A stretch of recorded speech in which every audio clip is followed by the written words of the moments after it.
السلام عليكم ورحمة الله وبركاته. الحمد لله والصلاة والسلام على رسول الله محمد بن عبد الله وعلى آله وصحبه وسلم تسليما كثيرا وبعد. baada ya kumshukuru Allah subhanahu wa ta'ala na kumtakia rahma na amani Mtume Muhammad sallallahu alaihi wasallam, awali ya yote na kuhusiana na kuhusiana nafsi yangu kumcha Allah subhanahu wa ta'ala, kwa sababu njia ya kuingia peponi ndio hiyo, ni ucha Mungu ndio njia ya kuingia peponi. Yani baada ya mtu kuwa mcha Mungu hakuna kitu kinachomzuia kuingia yeye peponi isipokuwa kufa tu, afe, azikwe, apate neema zake za kabrini na afufuliwe siku ya kiyama, ingie peponi. Kwa hiyo msingi ni ucha Mungu. Baada ya hapo tugusie sehemu katika kauli ya Imam Shafi'i aliposema ala lan tanala al-ilma illa bisittatin, kwa hakika mtu hatopata elimu, hautopata elimu isipokuwa mpaka ushikamane na mambo makuu sita. Tukisema elimu tueleweke kama ifuatavyo. Sio kwamba mtu hatopata elimu. Elimu ni pana. Kuchukua sehemu katika elimu unaweza kuchukua hata kama usipotimiza masharti, hata kama usipotimiza haya mambo makuu sita ambayo Imam Shafi'i ameyasema. Lakini mtu kuwa msomi, mwanazuoni tegemezi katika dini ya Uislamu, aulizwe maswali, ajibu maswali ya watu, aulizwe kunako dini ajibu, aeleweshe dini uelewa sahihi, ni lazima mtu ashikamane na haya mambo makuu sita. Lakini pia tutambue wanazuoni hawatamki kwa kutizama kwa macho yao, yani haji na mtizamo kutoka kwake binafsi. Ukiona amekuja na mtizamo katika dini, ujue kuna aya nyuma yake, kuna hadithi nyuma yake. Sasa tutizame hizi kauli za Imam Shafi'i aliposema dhakaun hirsun ijtihadun bulugha suhbatu ustadhi wa tul zaman. Haya mambo sita yana misingi gani katika dini ya Uislamu? Yana misingi yoyote katika Qur'an? Au Imam Shafi'i amelala tu akaamka akasema ala lan tanala ilma illa bisita? Inshallah tutizame kwa muda mfupi kwa kadri ambavyo Allah atatuwezesha. Tusipokamilisha tutakamilisha katika darasa ijayo au katika somo letu lijalo. Kwa hiyo kitu cha kwanza Imam Shafi'i alichokisema dhakaun. Dhakaun, nini maana ya dhaka? Dhaka ni uwezo wa kufikiri.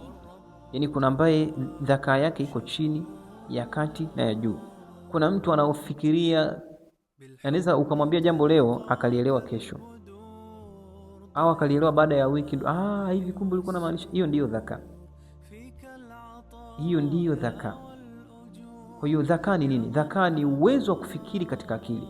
Yani akili ndio nayo unaweza kufikiria mambo ya kawaida, chakula, ukatambua hiki ni chakula, haya ni maji, lakini ule uwezo wa kufikiria vitu vya juu, vitu vya ndani, uvumbuzi na nini, hiyo inaitwa dhaka. Hiyo inaitwa dhaka katika lugha ya Kiarabu. Kufikiri kwa hali ya juu kunaitwa dhaka, uelewa yani. Kwa hiyo Imam Shafi'i akasema dhaka, jambo la kwanza mtu awe na uelewa. Kama hana uelewa, akiingia darasani hatotoka na chochote. Ni lazima mtu awe ana utambuzi, mtu aweze kutambua, tena utambuzi wa kielimu, sio utambuzi wa mambo ya kawaida, sio utambuzi wa mambo ya kawaida. Hapana. Dhaka, Mwenyezi Mungu Subhanahu wa Ta'ala anasema kuhusu dhaka, inna fi dhalika la dhikra liuli albab. Katika Qur'an na aya za Qur'an na mambo yote yanayopatikana ulimwenguni, humo kuna ukumbusho kwa wale ambao ni wenye kufikiria. Hivi unaweza ukafikiri kwamba chakula unachokula ni alama ya kuonyesha kwamba Mwenyezi Mungu yupo? Yani chakula unachokula, mahindi, umechukua mahindi, umepanda yakaota, ukavuna ukala, hivi unajua kwamba ukifikiria kunako hilo tu linakujulisha kwamba Mwenyezi Mungu yupo?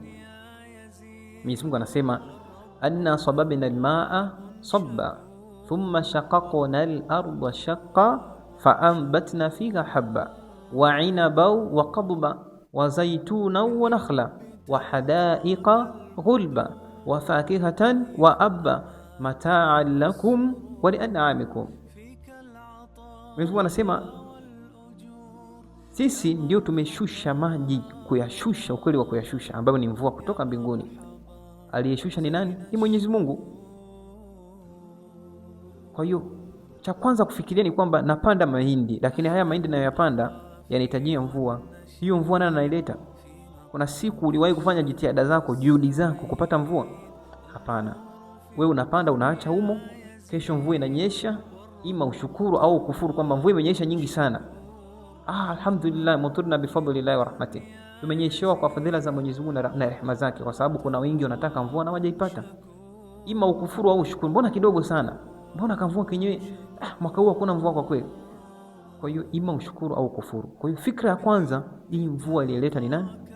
Ni Mwenyezi Mungu, sio kwa jitihada zako, sio kwa jitihada za rafiki yako, wala sio jitihada zenu ukoo wenu mmekaa mkajadili mvua. Mwenyezi Mungu. Kwa hiyo kama mvua imeletwa na Mwenyezi Mungu, ndiyo sababu ya kuota hii mimea. Hebu wafikiria sehemu ambayo ukiingiza kidole chako na ugumu wa kidole chako, kidole kinaumia na unashindwa kutoboa katika baadhi ya sehemu kwenye ardhi. Yaani unachoma, unakuta ni pagumu, unaacha. Lakini sehemu kama hiyo ndio utapanda arage, utapanda mahindi, baada ya wiki unakuta yameota. Nani anafanya hiyo kazi? Kwa akili yako ya haraka haraka, ina maana kile kiini cha mahindi, cha maharage kina nguvu kuliko kidole chako? Akili inakataa, hapana. Kwa hiyo kuna ambaye anafanya hivyo. Ni nani? Thumma shaqaqna al-ardha shaqqa. Ni Mwenyezi Mungu ambaye anasema tukapasua ardhi ili mimea yote. Kwa hiyo kuna ambaye anapasua ardhi ili mimea yote. Kwa hiyo ni nini? Hiyo ni dhaka, ni uwezo wa kufikiria. Yaani Qur'an na aya zake na mbingu na ardhi kuna ukumbusho kwa wale wenye kufikiria. Siku moja Mtume sallallahu alaihi wasallam amesoma hii aya, inna fi khalqi samawati wal ardh, mpaka mwisho. Baada ya kusoma hizi aya akasema, wailul liman qara'aha wa lam yatadabbarha, atapata adhabu kali sana mwenye kusoma hii aya na sifikirie. Yaani ukasoma tu unateleza basi.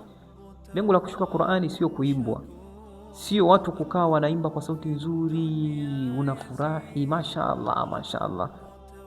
Hapana, huu ni mfumo mbaya sana. Qur'ani inakusanya hayo yote na mengine zaidi ya hayo. Qur'ani inasomwa mtu mashaallah, unaifikiria. Qur'ani inakuingia moyoni, lakini inatakiwa ufahamu maana yake. Liyadabbaru ayatihi, Qur'ani imeshuka ili watu wafikirie kunako aya zake. Ndio maana Mtume aliposoma hii aya akasema, atakayesoma bila kufikiria hizi aya atapatwa na adhabu kali, kwa sababu atakuwa anaimba kama kasuku. Yaani kasuku ukisema nakula, na yeye anarudia, haelewi hata unachokisema. Hata ukisema kasuku na kuua, na yeye anarudia kwamba anakuua. Kwa hiyo dhaka kwenye kusoma lazima mtu awe na uwezo wa kufikiria. Jambo la kwanza, haya yote Imam Shafi kayatoa ndani ya Qur'an. Kivipi? Tunaendelea kuona. La kwanza tumeliona. Jambo la pili, hirs. Imam Shafi akasema hirs, dhakaun wa hirs. Sasa tupo kwenye hirs. Jambo la pili, jitihada. Hirs, himma, yani ile moyo wako uvutiwe, ukae unafikiria nataka kusoma. Yani uwe na himma ya kusoma, uwe na himma ya kusoma kwamba ngoja nisome. Moyo ule uwe na moyo wa kusoma. Mwenyezi Mungu anasema, falaula nafara min kulli firqatin minhum ta'ifa liyatafaqahu fi din wa liyundhiru qaumahum idha raja'u ilayhim la'allahum yahdharun. Haifai kwa Waislamu wakakosa himma ya elimu wakawa na himma ya ibada zingine. Kumbuka, jihadi ni kitu muhimu sana katika Uislamu. Jihadi naweza nikasema, nikakutolea wewe mfano. Wewe kwa jina lako unaitwa Muhammad au unaitwa Aisha au unaitwa Ali au unaitwa Khadija. Wewe ndio Uislamu. Kwa mfano, wewe umevamiwa na mtu ili akuue. Ile kujipambania ndio inaitwa jihadi. Sasa ndio Uislamu. Uislamu ni dini ya Mwenyezi Mungu katupatia sisi. Mwenyezi Mungu ana uwezo wa kulinda dini yake pasi na kutumia mtu yeyote. Lakini kwa nini atutumie sisi? Sisi ndiyo ametupatia jina la Uislamu. Tunasimama badala ya Uislamu. Yaani sisi ndio tunasimama kwenye Uislamu. Ukisikia Qur'an, hiyo Qur'an ipo kwa ajili yako wewe ili uingie peponi. Kwa hiyo isome Qur'an. Uislamu